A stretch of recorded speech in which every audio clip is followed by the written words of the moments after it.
Break के बाद एक बार फिर आप सभी का बहुत स्वागत है और बुलेटिन की शुरुआत करते हैं। देश दुनिया की तमाम बड़ी खबरों पर नजर डालेंगे सुपरफास्ट अंदाज में।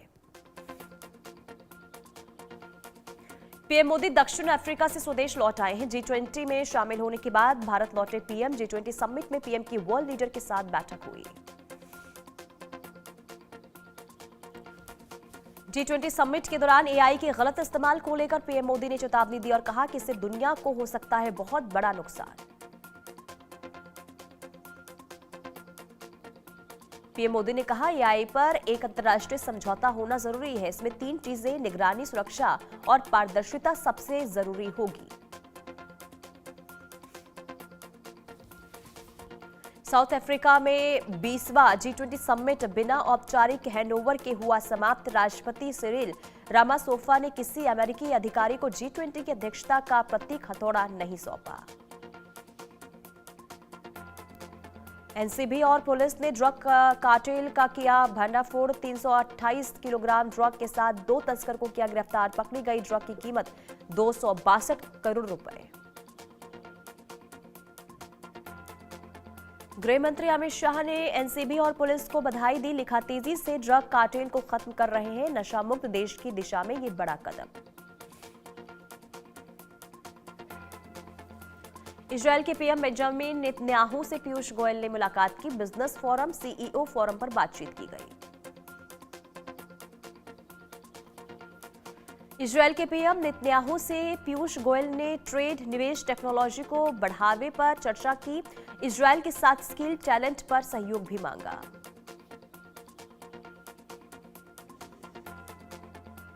सोनीपत में पुलिस के साथ मुठभेड़ में शुभम नाम के बदमाश की मौत हुई। पुलिस और बदमाशों में चली ताबड़तोड़ गोलियां। एक बदमाश फरार।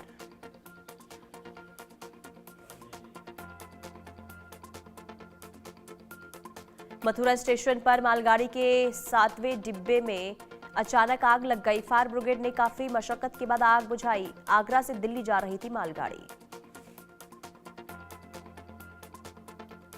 यूपी के हापुड़ में स्क्रैप फैक्ट्री में आग लगने से भारी नुकसान हुआ। फैक्ट्री में खड़ी कई गाड़ियां जलकर खाक हुई।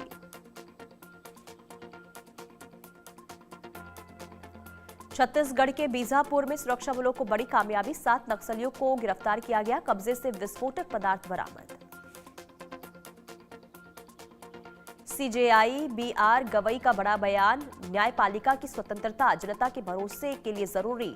न्याय व्यवस्था पर जनता का विश्वास सर्वोच्च प्राथमिकता। रिटायरमेंट के बाद कोई पद स्वीकार नहीं करूंगा। आदिवासी समाज के लिए काम करूंगा। चंडीगढ़ के अनुच्छेद 240 के दायरे में नहीं लाया जाएगा। गृह मंत्रालय ने कहा कि चंडीगढ़ की संवैधानिक और प्रशासनिक स्थिति में कोई बदलाव नहीं किया जाएगा। सभी पक्षों के सुझावों और विचार विमर्श के बाद ही कोई फैसला लिया जाएगा। पंजाब सरकार के मंत्री हरपाल सिंह चीमा ने कहा, बीजेपी चंडीगढ़ को हथियाना चाहती है। चंडीगढ़ पंजाब का है और पंजाब का ही रहेगा। हमारी सरकार इसके खिलाफ डटकर लड़ाई लड़ेंगे।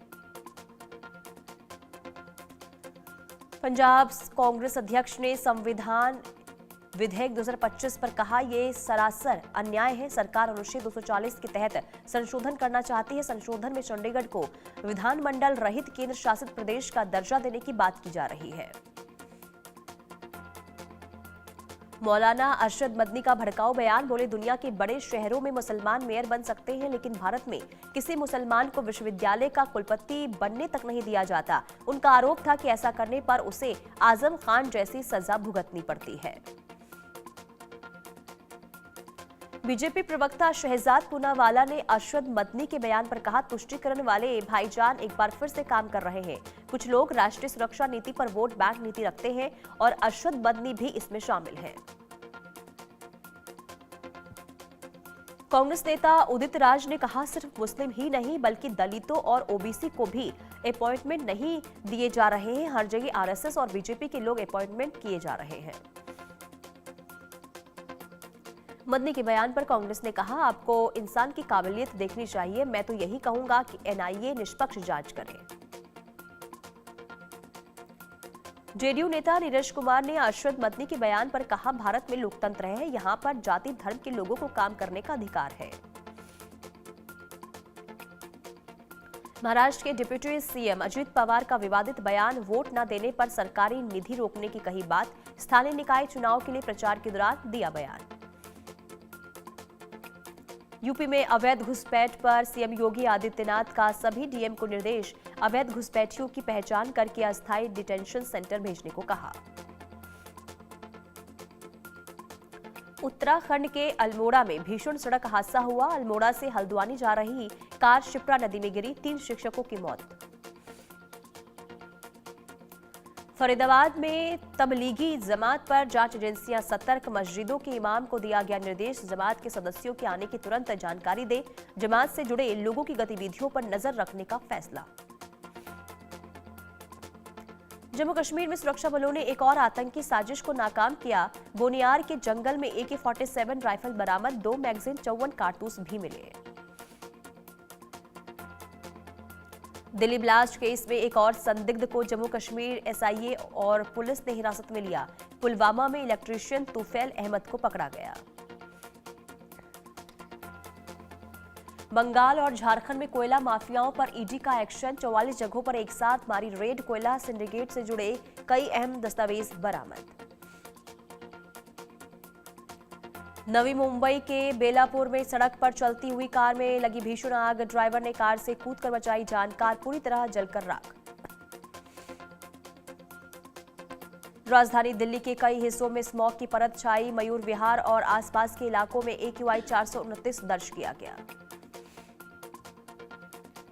इंडिया गेट और कर्तव्य पथ के पास बहुत खराब कैटेगरी में प्रदूषण का स्तर, एयर क्वालिटी इंडेक्स 384 दर्ज। अक्षरधाम के पास एयर क्वालिटी इंडेक्स 384 दर्ज किया गया, धुंध की परत के कारण विजिबिलिटी पर असर। दिल्ली में बढ़ते प्रदूषण को देखते हुए सरकार का बड़ा फैसला, 50% कर्मचारियों को घर से काम करने का आदेश। पुडुचेरी के कई हिस्सों में बारिश हुई, बंगाल की खाड़ी में बने निम्न दबाव के कारण केरल, तमिलनाडु और पुडुचेरी में बारिश का अलर्ट।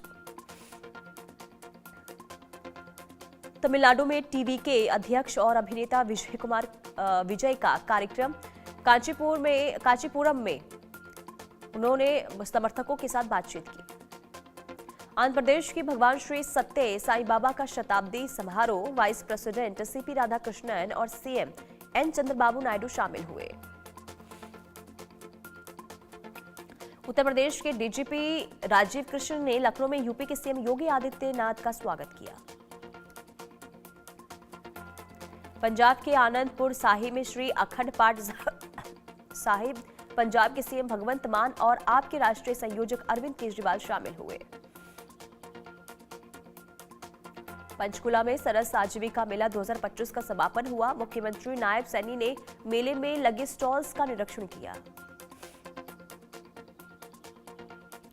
अजमेर के तीर्थराज पुष्कर में ऑल इंडिया उत्तराखंड धर्मशाला आश्रम की दूसरी मंजिल का उद्घाटन उत्तराखंड के CM पुष्कर सिंह धामी ने उद्घाटन किया। उत्तराखंड के मुख्यमंत्री पुष्कर सिंह धामी ने पुष्कर के ब्रह्मा मंदिर में पूजा अर्चना की। इस दौरान राजस्थान सरकार में मंत्री सुरेश सिंह रावत भी मौजूद रहे। गुजरात के मुख्यमंत्री भूपेंद्र पटेल ने कच्छ को सौगात दी। खत मुहूर्त सेरेमनी के तहत भुज में 503 करोड़ रुपए विकास परियोजनाओं का उद्घाटन किया। हैदराबाद में एकता मार्च रैली का आयोजन हुआ। केंद्रीय मंत्री जी किशन रेड्डी शामिल हुए। सरदार वल्लभ भाई पटेल की 150वीं जयंती के उपलक्ष्य में एकता मार्च। उपराज्यपाल मनोज सिन्हा ने जम्मू में की समीक्षा बैठक, राज्य की कानून व्यवस्था पर मंथन किया।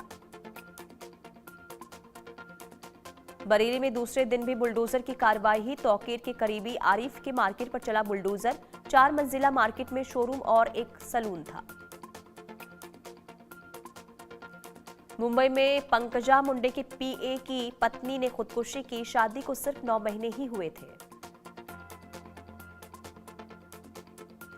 बिहार के नवादा में बेखौफ बदमाशों का आतंक। नकाबपोश बदमाशों ने घर में घुसकर चोरी की वारदात को अंजाम दिया।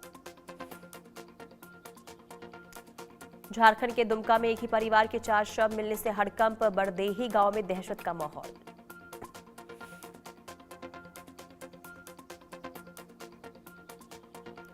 पानीपत में फैक्ट्री की खिड़की का शीशा तोड़कर चोरी, 80,000 कैश और डॉक्यूमेंट ले गए चोर। सीसीटीवी में कैद हुई चोरी की वारदात। हिमाचल प्रदेश के विंग कमांडर नमांश सियाल को अंतिम विदाई। विंग कमांडर अफशाह ने अपने पति विंग कमांडर नमांश सियाल को अंतिम श्रद्धांजलि दी। 21 नवंबर को दुबई में तेजस क्रैश में शहीद हुए थे नमांश सियाल। मुंबई में WNC नेवी हाफ मैराथन 2025 का आयोजन हुआ। Chief of naval staff admiral Dinesh को त्रिपाठी ने 5 किलोमीटर दौड़ को हरी झंडी दिखाई। हाफ मैराथन में अभिनेता सुनील शेट्टी और वेस्टर्न नेवी कमांड के chief vice admiral Krishna Swaminathan भी मौजूद रहे। हाफ मैराथन को हरी झंडी दिखाकर रवाना किया। पश्चिम बंगाल के राज्यपाल सीवी आनंद बोस ने अपने कार्यकाल की तीसरी वर्षगांठ मनाई। राजभवन में योग जागरूकता कार्यक्रम की मेजबानी की गई। बिहार के किशनगंज में AIM प्रमुख असुद्दीन ओवैसी ने कहा, अब सीमांचल के लोग जाग गए हैं। मुझे यकीन है कि हमारे सभी 5 MLA बिहार विधानसभा में गरीबों और लोगों की आवाज उठाएंगे।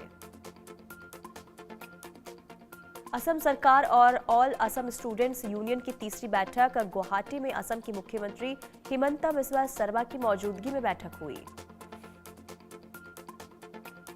समाजवादी पार्टी ने उत्तर प्रदेश के मुख्य निर्वाचन अधिकारी को पत्र लिखा। उत्तर प्रदेश में मतदाता सूची के लिए जारी विशेष गहन पुनरीक्षण को 3 महीने बढ़ाने की मांग की। पूर्व सांसद बृजभूषण शरण सिंह का बड़ा ऐलान, लोकसभा चुनाव 2029 में लड़ूंगा। कोई ताकत नहीं रोक सकती। बीजेपी लड़ाएगी तो लड़ेंगे, नहीं तो पैदल ही लड़ जाएंगे। तेलंगाना में 37 माओवादियों ने आत्मसमर्पण किया। इन सभी लोगों पर कुल 1 करोड़ 40 लाख रुपए का इनाम घोषित था। तेलंगाना DGP के समक्ष 37 माओवादियों ने आत्मसमर्पण किया। नोएडा में SIR में लापरवाही बरतने पर जिलाधिकारी मेधारूपम की बड़ी कार्रवाई। 60 BLO और 7 सुपरवाइजरों पर कराई गई FIR। महाराष्ट्र के धूले में मंदिर में चोरी हुई। पुलिस ने आरोपी को गिरफ्तार किया। चोरी का सामान बरामद हुआ। CCTV कैमरे के आधार पर आरोपी की गिरफ्तारी हुई। राजस्थान के भरतपुर में थार ने श्रद्धालुओं की इको को टक्कर मारी। हादसे में 2 लोगों की मौत, 8 घायल। मध्य प्रदेश के अंबिकापुर में DMF घोटाले में ACB और EOW का छापा। 8 सदस्यीय अधिकारियों की टीम कर रही है पूछताछ। सुकमा में हार्ट अटैक से गई 12 साल के बच्चे की जान गई। मैदान में फुटबॉल खेल रहा था बच्चा। बदायूं में छात्रों की शर्मनाक हरकत, छात्राओं की बोतल में भरा पेशाब। कार्रवाई की मांग को लेकर परिजनों का हंगामा। श्रावस्ती में पति पत्नी की घर में ही मिली लाश, हत्या की जताई जा रही है आशंका। सोनभद्र की कृष्णा माइनिंग खदान में 7 मजदूरों की मौत का मामला। DGMS उप महानिदेशक नीरज कुमार जांच करने हादसे वाली जगह पहुंचे। चौमू में संदिग्ध परिस्थितियों में युवक का शव पेड़ पर लटका मिला। परिजनों ने जताई हत्या की आशंका। राजस्थान के खाजूवाला में अज्ञात वाहन ने मारी बाइक को टक्कर। बाइक सवार पिता की मौत हुई, बेटी गंभीर रूप से घायल। मध्य प्रदेश के राजगढ़ में सरगना समेत 14 शातिर ठग गिरफ्तार। कई राज्यों में किसानों से करोड़ों की ठगी का आरोप। रायपुर में खाली प्लॉट में नाबालिग युवती की लाश मिली। मृतका के शरीर में चोट के निशान। मृतक युवती पार्टियों में काम करने जाती थी। भोपाल में बीच रास्ते में युवक की पिटाई। हवलदार ने 250 रुपए के लिए युवक को पीटा। सोशल मीडिया पर वीडियो वायरल। औरैया में साइबर गिरोह का पुलिस ने भंडाफोड़ किया। 2 आरोपियों को गिरफ्तार किया गया। फर्जी कॉल से ब्लैकमेल करते थे शातिर। राजस्थान के ब्यावर में निजी बस खड़ी क्रेन से टकराई। हादसे में करीब 10 लोग घायल। जयपुर में छात्रा के सुसाइड का मामला, शहीद स्मारक पर विरोध प्रदर्शन और फिर कैंडल मार्च निकाला। मध्य प्रदेश के कटनी में साइबर ठगों ने डॉक्टर दंपत्ति को डिजिटल अरेस्ट किया। लाल किला बम धमाके में नाम जोड़कर ठगी का प्लान था, परिजनों की सूझबूझ से बचे दंपत्ति। मध्य प्रदेश के रायसेन में मासूम बच्ची से रेप का मामला सामने आया। धरने पर बैठे हिंदू संगठनों के लोग आरोपी की गिरफ्तारी की मांग। जोहान्सबर्ग में इटली की पीएम जॉर्जिया मेलोनी से मिले प्रधानमंत्री मोदी। G20 समिट के दौरान दोनों की हुई मुलाकात, दोनों के बीच द्विपक्षीय वार्ता हुई। प्रधानमंत्री नरेंद्र मोदी ने G20 समिट के दौरान साउथ अफ्रीका के राष्ट्रपति सिरिल रामफोसा के साथ द्विपक्षीय बैठक की। प्रधानमंत्री नरेंद्र मोदी 20वें G20 लीडर्स समिट 2025 के मौके पर भारत, ब्राजील और दक्षिण अफ्रीका नेताओं की मीटिंग में शामिल हुए। जोहान्सबर्ग में G20 समिट में पीएम मोदी ने समावेशी विकास पर जोर दिया। समावेशी विकास और वैश्विक शासन सुधार पर भारत का नजरिया किया पेश, कहा अफ्रीका का विकास ग्लोबल प्रोग्रेस के लिए जरूरी। साउथ अफ्रीका के जोहान्सबर्ग में G20 समिट का आयोजन हुआ। कई देशों के शीर्ष नेता एक परिवार तस्वीर के लिए एकत्रित हुए। पीएम मोदी भी शीर्ष नेताओं के साथ मौजूद। पीएम मोदी ने रिपब्लिक ऑफ कोरिया के राष्ट्रपति मिस्टर जी ले म्यांग के साथ मुलाकात की। पीएम मोदी ने बताया, हमने इकोनॉमिक और इन्वेस्टमेंट लिंकेज पर बात की। पीएम मोदी ने बताया, ऑस्ट्रेलिया के प्रधानमंत्री एंथनी एल्बानीज और कनाडा के प्रधानमंत्री मार्क कार्नी के साथ बहुत अच्छी मीटिंग हुई। इसमें आज ऑस्ट्रेलिया कनाडा इंडिया टेक्नोलॉजी और इनोवेशन पार्टनरशिप की घोषणा करते हुए खुशी हुई। पीएम मोदी ने बताया, ये पहल डेमोक्रेटिक पार्टनर्स के बीच उभरती टेक्नोलॉजी में सहयोग करेगी, साथ ही सप्लाई चेन के डाइवर्सिफिकेशन, क्लीन एनर्जी और एआई को बड़े पैमाने पर अपनाने में मदद करेगी। प्रधानमंत्री नरेंद्र मोदी ने ट्वीट कर बताया, जोहान्सबर्ग में प्रधानमंत्री कीर स्टारमर से मिलकर बहुत अच्छा लगा। इस साल भारत यूके पार्टनरशिप में नई एनर्जी आई है और हम इससे कई क्षेत्रों में आगे बढ़ाते रहेंगे। प्रधानमंत्री नरेंद्र मोदी ने ट्वीट कर बताया, G20 समिट में सबको साथ लेकर चलने और सस्टेनेबल ग्रोथ पर फोकस किया गया। पीएम मोदी ने बताया, सस्टेनेबल ग्रोथ पर फोकस करने का सही समय है। भारत के सिविलाइजेशन वैल्यूज, खासकर इंटीग्रल ह्यूमनिज्म का सिद्धांत आगे बढ़ाने का रास्ता दिखाता है। यूक्रेन युद्ध पर बोले अमेरिकी राष्ट्रपति डोनाल्ड ट्रंप, शांति प्रस्ताव अंतिम नहीं है क्योंकि यूरोपीय देश इसमें और सुधार चाहते हैं। आईपीएल से पहले नीतीश राणा को मिली बड़ी जिम्मेदारी, सैयद मुश्ताक अली ट्रॉफी में करेंगे दिल्ली की कप्तानी।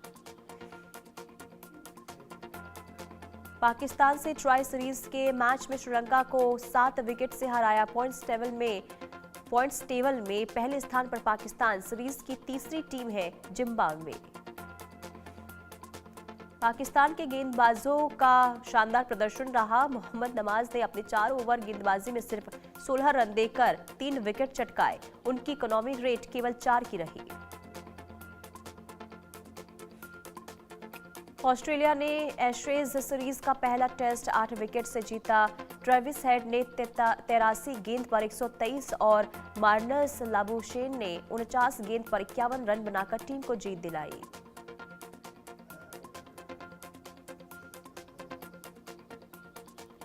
एशेज सीरीज का दूसरा टेस्ट 4 दिसंबर से ब्रिस्बेन के द गाबा स्टेडियम में खेला जाएगा। डे नाइट के इस मुकाबले में पिंक बॉल का इस्तेमाल होगा।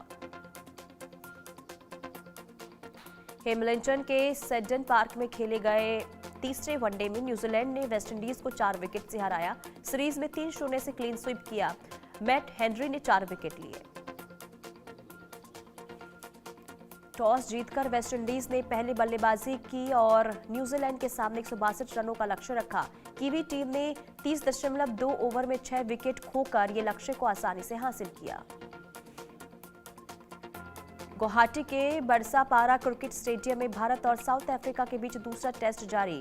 एम्पायर ने पंत को खेल की रफ्तार बढ़ाने की याद दिलाते हुए चेतावनी दी। 16 दिसंबर को अबू धाबी में होगी आईपीएल 2026 के लिए मिनी नीलामी। सभी 10 टीम्स की रिटेंशन लिस्ट आई सामने। अर्जुन तेंदुलकर मुंबई स्टेडियम की बजाय लखनऊ सुपर जॉयंट्स के लिए खेलेंगे।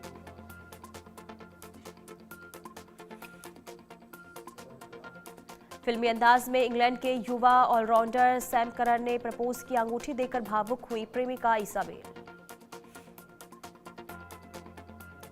अभिनेता विजय वर्मा ने अपनी फिल्म गुस्ताख इश्क पर कहा, एक कवि की भूमिका निभाने का मौका मिला है, गुलजार साहब के लिखे गीतों का हिस्सा बना। अभिनेत्री फातिमा सना शेख ने अपनी फिल्म गुस्ताख इश्क पर कहा, ये एक प्यारी सी फिल्म है जिसकी स्क्रिप्ट बहुत अच्छी है, इस फिल्म से बहुत अच्छे लोग जुड़े हैं।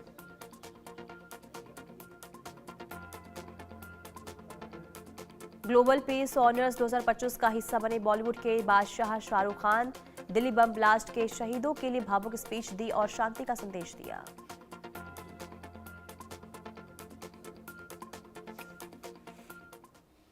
और चलिए आगे बढ़ते बात उत्तर प्रदेश की करेंगे। उत्तर प्रदेश के कासगंज में 5 साल की बच्ची से रेप का सनसनीखेज मामला सामने आया है।